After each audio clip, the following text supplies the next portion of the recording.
তবে দেখো যে টেস্ট ক্রসটা আমাদের কিন্তু প্রচ্ছন্ন জিনোটাইপ যুক্ত জীবের সঙ্গে করতে হবে। ঠিক আছে, প্রচ্ছন্ন জিনোটাইপ যুক্ত মানে টেস্ট ক্রস সর্বদা কিন্তু এর সঙ্গে হবে। ঠিক আছে, আর ব্যাক ক্রসটা আমরা কিন্তু যে কারো সাথেই করতে পারি। ঠিক আছে, এর সাথেও করতে পারি, এর সাথেও করতে পারি। আর টেস্ট ক্রস কিন্তু শুধুমাত্র নির্দিষ্টভাবে এর সাথেই করতে হবে। বুঝতে পারলে ব্যাপারটা? তো অপত্য বংশীয়, এটা হচ্ছে অপত্য বংশীয়, যদি জনিত্রীর সঙ্গে পুরো আমাদের কি করতে হবে, সংকরায়ন ঘটাতে হবে। কিন্তু আমরা যখন টেস্ট ক্রস করব তো এর সাথেই করব।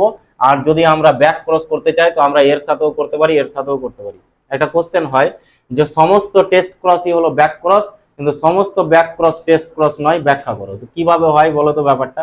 ব্যাপারটা হচ্ছে এই যে আমি বললাম যে টেস্ট ক্রস যখন করবে তখন এর সাথেই করতে হবে, আর ব্যাক ক্রস যখন করবে তো দুজনের সাথেই করতে হবে, তাই না? তো এখন আমি এর সাথে এর টেস্ট ক্রস করলাম, তো আমি তো ব্যাক ক্রস এর সাথেও করতে পারি। তা আমার টেস্ট ক্রস করতে গিয়ে ব্যাক ক্রস টেস্ট ক্রস দুটোই কমপ্লিট হলো কি হলো না? তো ওই জন্য বলা হয় যে সমস্ত টেস্ট ক্রসই হলো ব্যাক ক্রস, কিন্তু সমস্ত ব্যাক ক্রস কি নয়, টেস্ট ক্রস নয়। এ ধরনের একটা কোশ্চেন ক্লাস 10-এ আসে। ঠিক আছে, তো এই